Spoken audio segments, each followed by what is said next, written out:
Bueno, vamos a hablar ahora de transformadores, ¿sí?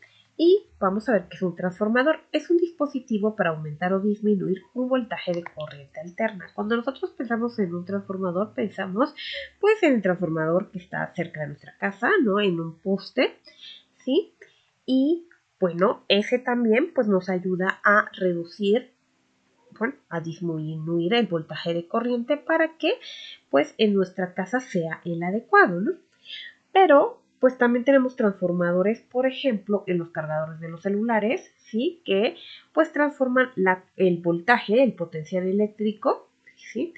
Que pues es el que tenemos en nuestra casa, depende de bueno, como le llamen, eh, es 110 volts, más o menos 120 volts. Entonces, bueno, lo que hace es reducir este voltaje para que nosotros podamos conectar nuestro celular sin ningún problema, ¿no? Y además, bueno, tiene ahí otro dispositivo para cambiar la corriente alterna a corriente directa. Lo mismo sucede igual con las computadoras, ¿no? Nosotros tenemos el cargador de la computadora y es donde va a estar la parte del transformador.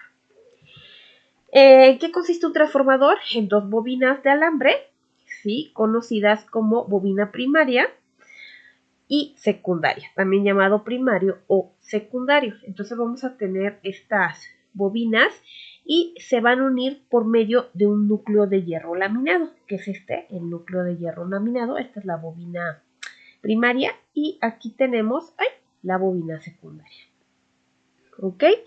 Entonces, bueno, vamos a tener que el propósito del núcleo de hierro que tienen estas bobinas en común es aumentar el flujo magnético y proporcionar un medio en el que casi todo el flujo a través de una bobina pase a través de la otra.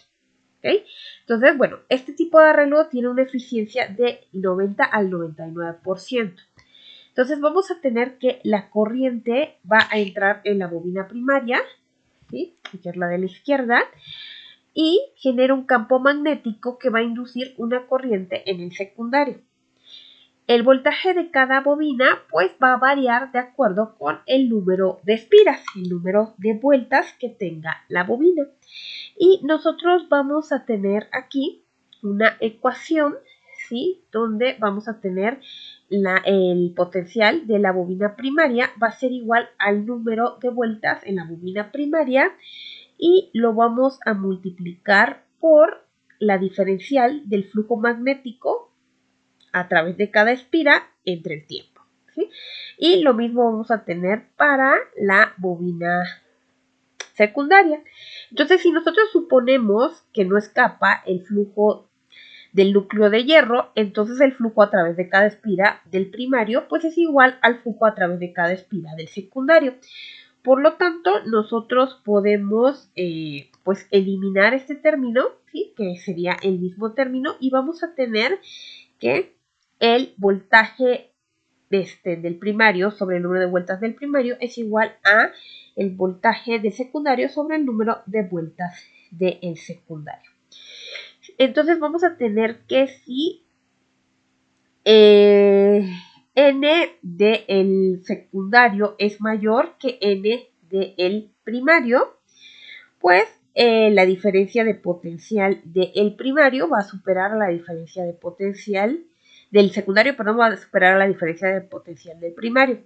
Y al transformador se le conoce como transformador de subida. Cuando resulta que n del secundario es menor que n del primario, lo que sucede es que la diferencia de potencial del secundario pues es menor a la diferencia de potencial del primario y se tiene un transformador de bajada, ¿no? Que va a realizar una bajada en la corriente eléctrica. Ok, entonces, bueno, vamos a tener esta ecuación, ¿sí? Ya vimos que si ns del secundario sobre NP es mayor a 1, el transformador de subida, la bobina secundaria, pues tendrá un mayor voltaje. Si NS entre NP es menor a 1, el transformador de bajada, la bobina secundaria tendrá un menor voltaje.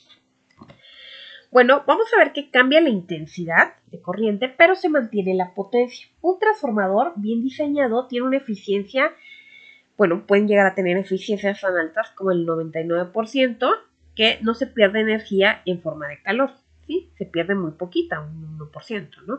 La potencia en cada bobina se mantiene constante, ¿sí?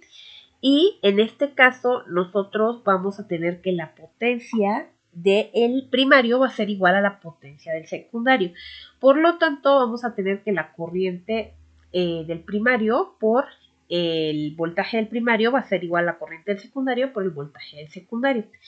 Si nosotros sustituimos pues los voltajes en esta ecuación, pues vamos a tener que la intensidad del secundario va a ser igual a la intensidad del primario por la relación entre el número de vueltas de las bobinas del primario entre el secundario.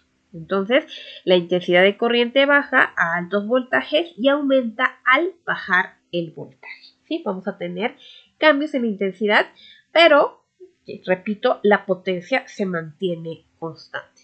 ¿Ok? ¿Por qué se transmite la corriente eléctrica a altos voltajes? Si ustedes lo piensan, la corriente eléctrica se transmite a altos voltajes y a largas distancias, ¿sí?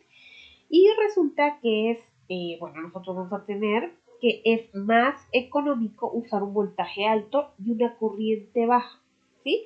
Y esto es por las pérdidas de potencia.